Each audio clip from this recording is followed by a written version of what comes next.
For this problem, let's find f, the derivative of f of x at the given value of x when f of x is equal to x times the square root of x plus 1.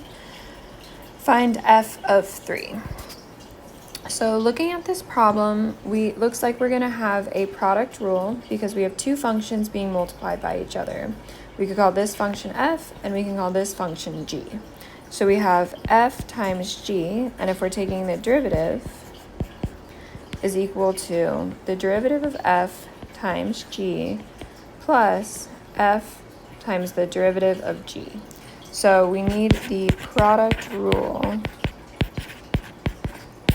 for this problem, and so the first step here is taking the derivative, and then the second step, this is going to be the second step that we're going to take, is plugging in that 3 for our x values. So let's take our f is equal to x, and our g is equal to the square root of x plus 1. And so if we take the derivative of f, this is just equal to 1. Now the derivative of this g, so this can be rewritten as x plus 1 to the 1/2. So this is going to become 1/2 times x plus 1 to the negative 1/2, and we technically have a chain rule here, so we would multiply but also by the derivative of what's on the inside, but the derivative of x plus 1 is just equal to 1, so all you're really doing there is multiplying by 1, so just, ooh, shit, not me x out of that.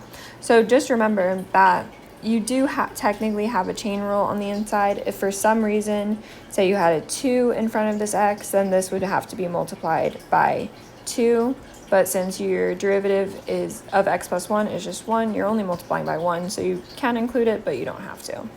And now this g can be rewritten as 1 over 2.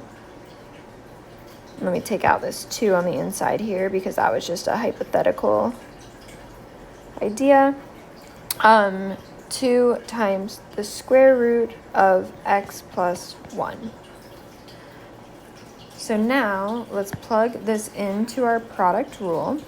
So we have the derivative of our f, which is 1, times our g, which is x plus 1, plus the f, which is x, times the derivative of our g, which is 1 over 2 times the square root of x plus 1.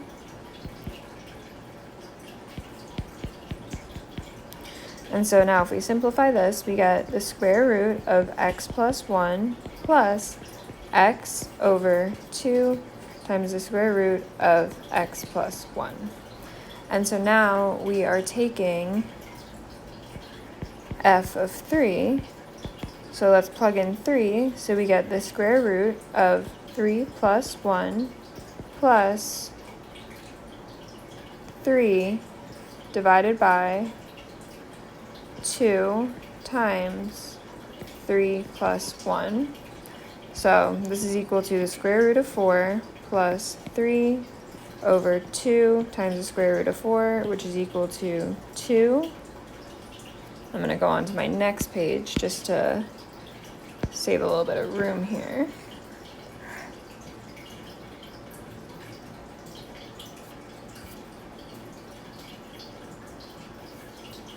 So the square root of 4 is equal to 2. So we're going to have 2 plus 3 over 2 times 2. So this is equal to 2 plus 3 fourths. And so looking at this problem, if we look at the answer key or looking at what the answers are asking for, it's asking for us to combine. It's not asking for this form, it's asking for a simplified form. So let's make this.